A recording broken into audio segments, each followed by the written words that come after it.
Hello students, આજે આપણે જોવાનું છે બીકોમ સેમ 6નું સ્ટેટિસ્ટિક્સ. એમાં આપણે ચેપ્ટર નંબર 3 સ્ટાર્ટ કરવાનું છે, ગુણાત્મક સંબંધ એટલે કે એસોસિએશન ઓફ એટ્રીબ્યુશન. તો આ ચેપ્ટરમાં આપણને એકદમ ઇઝી છે, બરાબર, એકદમ ઇઝી ચેપ્ટર છે અને 15 માર્ક્સનું ચેપ્ટર છે. થિયરી અને પ્રેક્ટિકલ બંને ક્વેશ્ચન્સ આવશે, બરાબર. એમાં જો 10 માર્ક્સની અથવા તો 12 માર્ક્સનો તમને સમ અને થિયરિકલ ક્વેશ્ચન પણ હશે, બરાબર છે. બંને ઇક્વલ વેઇટેજના છે, બરાબર. તો ચાલો ગુણાત્મક સંબંધ શું છે એ જોઈ લઈ. તો સૌપ્રથમ ગુણાત્મક સંબંધ એટલે ગુણધર્મનો સંબંધ, બરાબર. એટલે તમારા કોઈ પણ ગુણધર્મો છે એની આપણે શું કરશું, તુલના કરશું, બરાબર, કે એકબીજા સાથે કેટલા સંકળાયેલા છે, બરાબર. મિનિંગ વાંચીએ એટલે આપણને વધારે ખબર પડતી જશે. કેટલીક બાબતો એ સ્વરૂપની હોય છે કે તેને સીધી જ સંખ્યાત્મક સ્વરૂપમાં દર્શાવી શકાતી નથી. દાખલા તરીકે માંદગી, અંધાપો, બહેરાશ, પ્રામાણિકતા વગેરે, બરાબર. તો આ બાબતો માટે માત્ર હાજરી જ તપાસી શકાય છે. આવી બાબતોને ગુણધર્મ કહી શકાય. મતલબ કે આપણને કોઈ પણ ગણી શકાય એવી માહિતી નહીં, પણ માત્ર તેની હાજરી જ આપણે તપાસી શકીએ કે કોઈ પણ વ્યક્તિ પ્રામાણિક છે કે નથી, કોઈ પણ વ્યક્તિ શિક્ષિત છે કે નથી, અથવા તો કોઈ વ્યક્તિને કોઈ માંદગી છે કે નથી, બરાબર છે. તો આ વસ્તુ છે એ આપણે માત્ર એની હાજરી કે ગેરહાજરી તપાસી શકીએ તો એને કહેવાશે ગુણધર્મ, બરાબર છે. ચાલો, તો હવે ગુણધર્મ ખબર પડી ગઈ, તો ગુણાત્મક સંબંધ એટલે શું એ જાણી લઈ.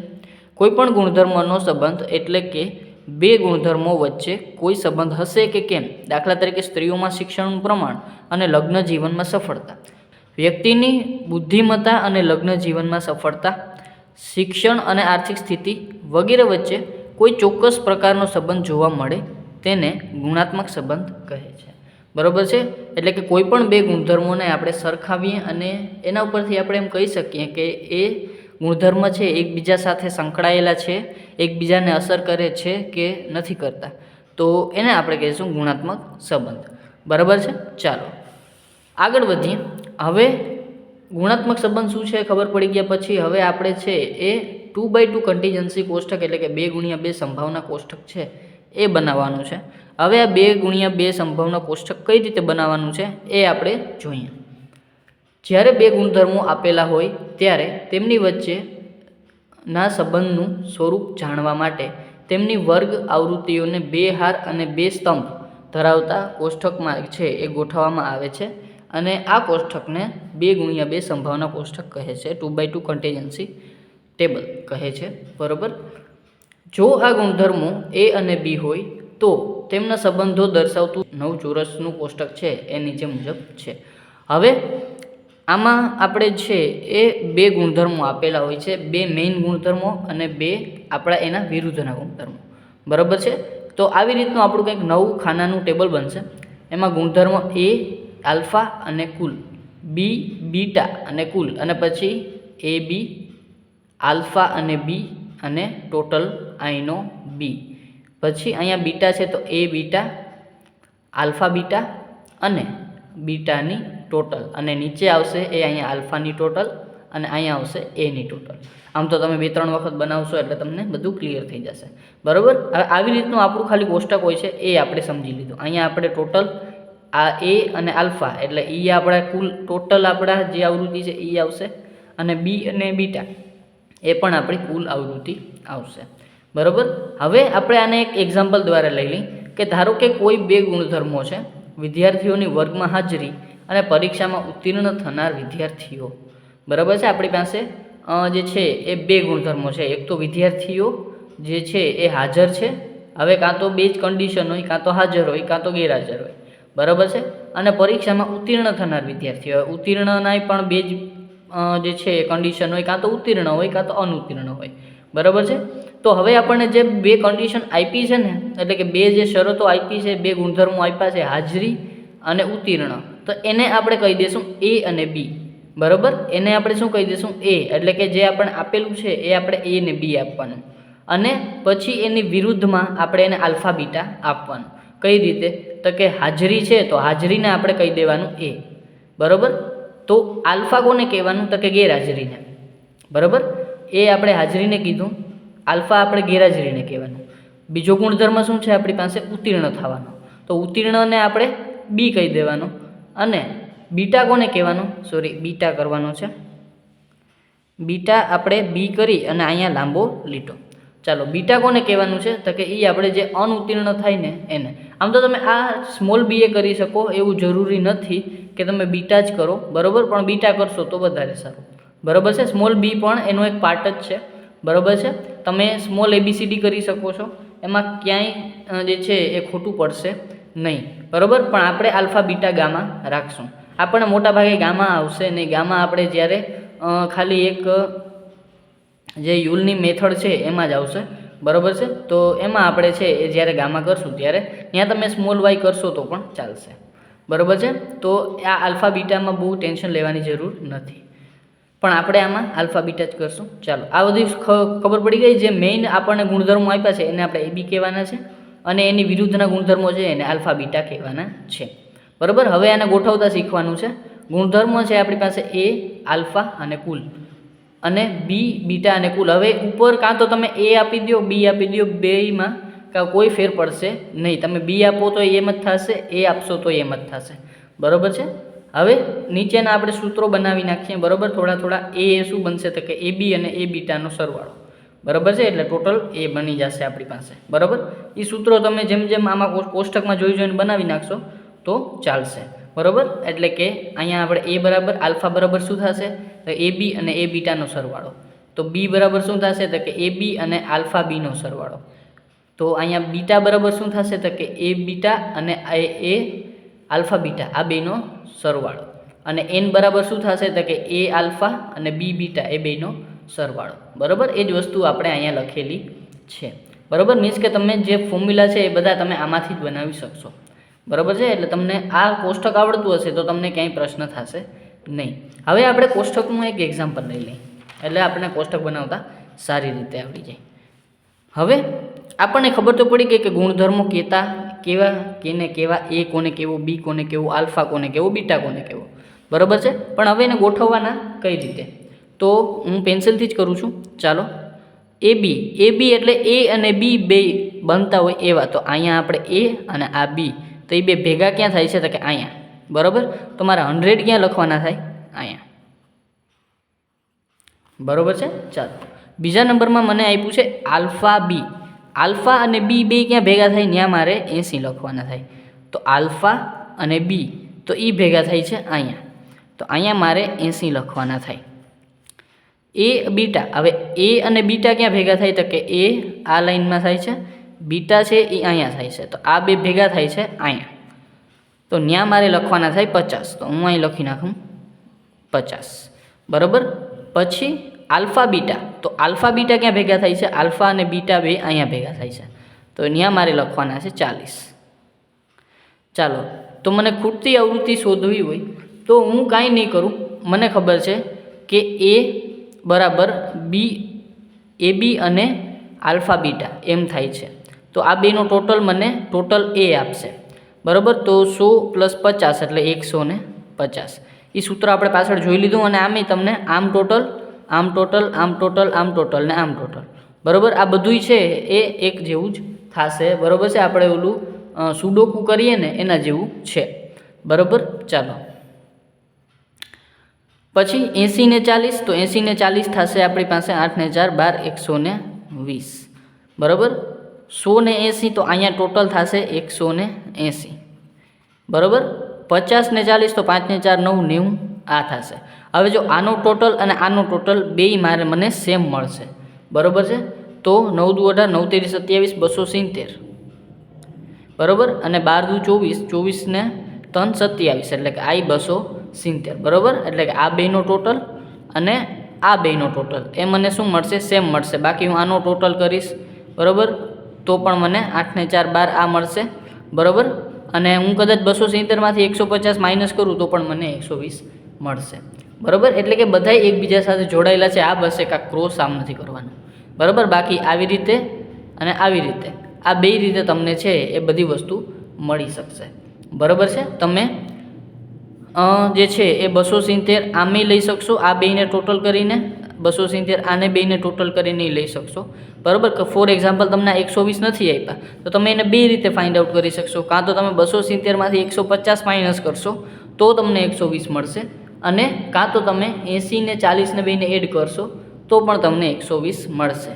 તમે બે બાજુથી કાન પકડી શકશો, બરાબર. પછી તમને માહિતી આપી હોય એ પ્રમાણે તમે જે છે એ બધી વસ્તુ ફાઇન્ડ આઉટ કરી શકશો, બરાબર. અને પછી આમાં તમે કોષ્ટકની એને શું આપી દેજો, રૂપ આપી દેજો, એટલે તમારું 2x2 કન્ટીજન્સી કોષ્ટક કમ્પ્લીટ, બરાબર છે.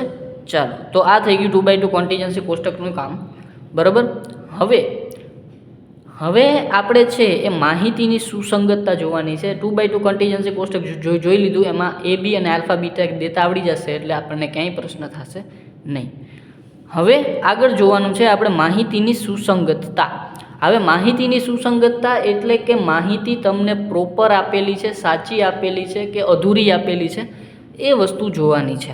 તો એ કેમ ખબર પડે કે માહિતી આપણને જે આપેલી છે એ સાચી સચોટ છે અથવા તો એમાં કોઈ ભૂલ છે, બરાબર. તો કઈ રીતે વાંચીએ આપણને? કન્સિસ્ટન્સી ઓફ ડેટા, બરાબર છે. તો માહિતીની સુસંગતતા એક એવું લક્ષણ છે જે દર્શાવે છે કે પેલું કોઈ પણ વર્ગની આવૃત્તિ ઋણ નથી. મીન્સ કે આપણે જે ઉપર જે કોષ્ટક બનાવ્યું છે આ કોષ્ટકમાં કોઈ પણ માહિતી છે એ ઋણ મીન્સ કે માઇનસમાં નથી, બરાબર. હવે દાખલા તરીકે અહીંયા મારી પાસે 200 આવ્યા હોય, બરાબર છે, અને અહીંયા મારી પાસે 150 છે. તો 200માંથી હું 150 માઇનસ કરું તો અહીંયા મારી પાસે -50 આવે. તો -50 કોઈ દિવસ માહિતીમાં આવવા જોઈએ નહીં, બરાબર છે. જો માહિતીમાં ક્યાંય પણ વચ્ચેની માહિતી તમને માઇનસમાં આવી તો મીન્સ કે તમારી માહિતી ક્યાંક ખોટી મીન્સ કે અધૂરી છે કાં તો ખોટી છે, બરાબર. કાંઈ પણ વસ્તુ હોઈ શકે. બધી જ છેલ્લી કક્ષાના વર્ગોની આવૃત્તિઓ ધન છે, ઋણ નથી તો કેવી હોય? ધન. અને છેલ્લી કક્ષાની આવૃત્તિઓ એટલે આ વચ્ચેની 4 આવૃત્તિ, બરાબર. આ વચ્ચેની 4 આવૃત્તિ છે એને છેલ્લી કક્ષાની આવૃત્તિ કહેવાય. એ બી, આલ્ફા બી, એ બીટા અને આલ્ફા બીટા, બરાબર. એટલે કે આ જે બનશે એ આપણું બનશે એ બી, આ બનશે આલ્ફા બી, પછી આ બનશે એ બીટા અને આ બનશે એ બનશે આલ્ફા બીટા, બરાબર. એટલે કે આવી રીતે તમારું છે એ કોષ્ટક બનશે. આવી રીતે તમે એને જોઈ શકશો. એ આપણે અહીંયા પણ જોયેલું છે. એ બી, એ બીટા, આલ્ફા બી અને આલ્ફા બીટા, બરાબર છે. અને આ નીચે છે એ બધી કુલ છે એનો, આ બીનો, આ આલ્ફાનો અને આ બીટાનો, અને અહીંયા એન એટલે કુલ આવૃત્તિ, બરાબર. ચાલો, હવે માહિતીની સુસંગતતા એમાં બધી જ છેલ્લી કક્ષાના વર્ગો એટલે ખબર પડી ગઈ. આ જે 4 વર્ગો છે આપણા એ છેલ્લી કક્ષાના વર્ગો કહેવાય, ધન છે. જો આ શરત લાગુ ન પડે તો આપેલ માહિતીમાં ભૂલ કે ક્ષતિ અથવા તો ખોટી છે તેમ કહી શકાય, બરાબર છે. ચાલો, આ બાબતે એક ઉદાહરણ દ્વારા સમજીએ. ગ્રાહકોની પસંદગીના એક અહેવાલમાંથી માલુમ પડ્યું કે 1500 ગ્રાહકોની તપાસમાં 1230 ગ્રાહકો જાત X પસંદ કરે છે. હવે આમાં આપણે એક 2x2 કન્ટીજન્સી કોષ્ટક બનાવશું, બરાબર. ચાલો ધ્યાનથી સમજજો. અહીંયા છે એ આપણે ગુણધર્મ, બરાબર. અહીંયા આપણે એ આલ્ફા કુલ અને બી બીટા અને કુલ આવી રીતે આપણે એક કોષ્ટક બનાવી નાખીએ, બરાબર. જેમાંથી આપણને છે એ ખબર પડશે કે આપણે શું કરવાનું છે. મીન્સ કે આપણી માહિતી છે એ સુસંગત છે કે નથી, બરાબર છે. ચાલો, તો સૌપ્રથમ મને એમ કીધું છે કે ગ્રાહકોની પસંદગીના અહેવાલમાંથી માલુમ પડ્યું છે કે 1500 ગ્રાહકોની તપાસમાં કેટલા ગ્રાહકોની તપાસ છે? 1500 ગ્રાહકો. મીન્સ કે આપણને કુલ જે તપાસ કરી છે એ આપી દીધું છે. કુલ તપાસને આપણે એન કહેશું. એન ક્યાં આવશે? બધું જ ટોટલ કરી અને 1500 કુલ ગ્રાહકો છે આપણી પાસે, એટલે કુલના કુલ કોલમમાં મારી પાસે પહેલાં આવશે 1500, બરાબર. પછી ગ્રાહકોની તપાસમાં 1230 ગ્રાહકો છે જે જાત X પસંદ કરે છે. અને હવે જો 2 જાત છે, હવે એમાં હું એ બી અને આલ્ફા બીટા કોને કહીશ એ જોઈ લઈ. તો એ બી, તો એમાં મને પહેલાં X જાત છે એ પસંદ કરે છે. તો જાત X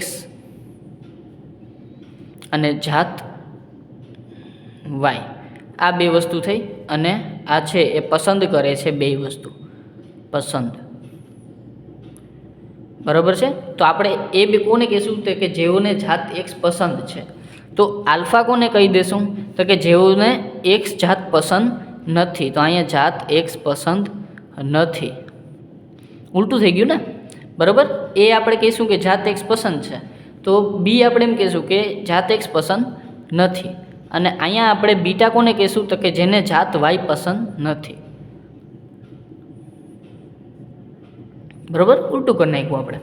હવે પસંદ છે અને જાત વાય પસંદ કરે છે 1140, જ્યારે 810 ગ્રાહકો બંને જાત પસંદ કરે છે.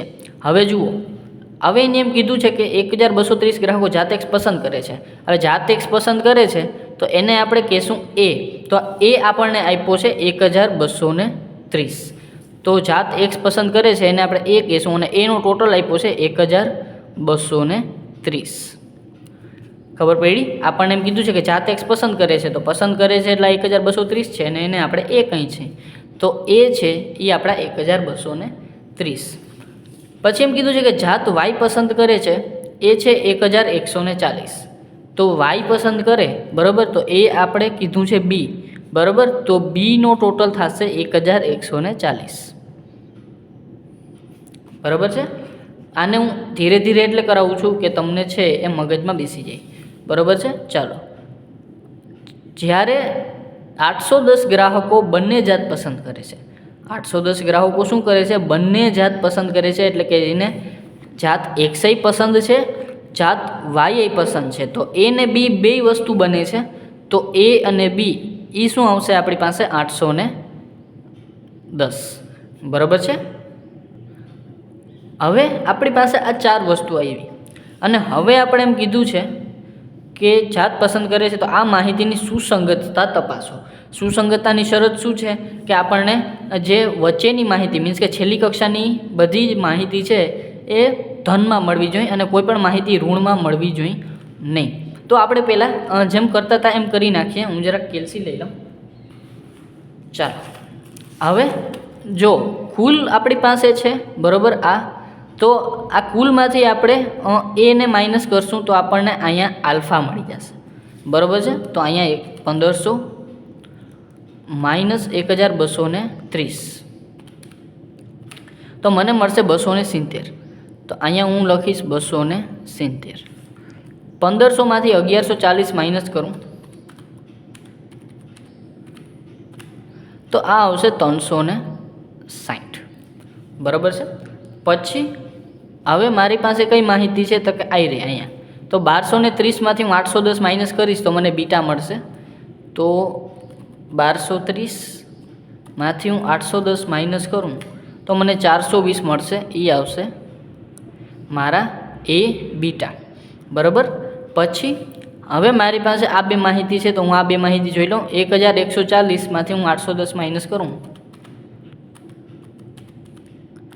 તો મને મળશે 330. એ મળશે મને આલ્ફા, બરાબર, એટલે કે આલ્ફા બી, બરાબર. તો એ આવશે મારા 330, બરાબર.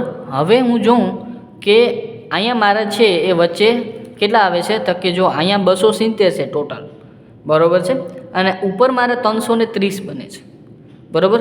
તો હવે તો ફરીથી તમને 1140 અને 810 કરી દઉં, બરાબર. 330 વધે છે. તો અહીંયા જે છે આના ટોટલથી શું થાય છે? અહીંયા કંઈક માઇનસ આવશે. તો હવે અહીંયા હું એમ કહું કે 270માંથી હું 330 માઇનસ કરું તો મારી પાસે -60 વધશે, બરાબર. અને અહીંયા હું 420માંથી -60 કરું તો 360 આવશે, બરાબર. તો અહીંયા આવશે ને આ માહિતી છે એ શું આવી? માઇનસમાં આવી. મીન્સ કે આમાં આપણને છે એ છેલ્લી કક્ષાના કોઈ પણ વર્ગો છે એ માઇનસમાં આવવા જોઈએ, એ આપણી શરત છે, બરાબર. પણ અહીંયા છે એ -60 આવ્યા, મીન્સ કે આપેલી માહિતી છે એ સુસંગત નથી. માહિતી સુસંગત નથી. ખબર પડી? બરાબર. આ માહિતી આપણી પાસે આવી હતી. જો આ માહિતી હતી એ સુસંગત હતી. શું કામ? કે આપણે છે એ બધી કક્ષાના વર્ગો છે એ કોઈ પણ જાતનું માઇનસમાં આવ્યું નહોતું, બરાબર. પણ અહીંયા આપણી પાસે માઇનસમાં આવ્યું એટલે આ માહિતી સુસંગત નથી, અને દાખલામાં જો નસીબ સારા હશે તો સુસંગત માહિતી નહીં હોય, અને નહીં હોય તો તમારે કોઈ પણ વસ્તુની ગણતરી ત્યાંથી કરવાની નથી. ખાલી લખી નાખવાનું કે આપેલ માહિતી સુસંગત નથી, આથી જે છે એ ગુણાત્મક સંબંધ છે એ શોધી શકાય નહીં, બરાબર છે. એટલે કે ત્યાં આપણો દાખલો છે એ પૂરો થઈ જાય. ડન, બરાબર. એટલે કે એ વસ્તુ તમારે ધ્યાનમાં રાખવાની છે. ચાલો, તો સુસંગતતા એટલે શું ખબર પડી ગઈ. હવે આપણે છે એ ગુણાત્મક સંબંધના પ્રકારો શીખવાના છે, પણ એ આ વિડીયોમાં નહીં, આપણે આગળના વિડીયોમાં શીખશું, અને ખૂબ જ ઇમ્પોર્ટન્ટ છે, એટલે પ્લીઝ વિડીયોને મિસ ના કરતા, બરાબર છે. ચાલો, તો આ 2x2 કન્ટીજન્સી કોષ્ટકની વાત આપણે આજે કરી, બરાબર છે. જો વિડીયો ગમ્યો હોય તો લાઇક કરજો, શેર કરજો તમારા ફ્રેન્ડ સાથે, અને સબસ્ક્રાઈબ ચેનલને જરૂરથી કરી નાખો, જેથી કરીને આવતા વિડીયોઝ તમને સરળતાથી મળી રહે. Thank you.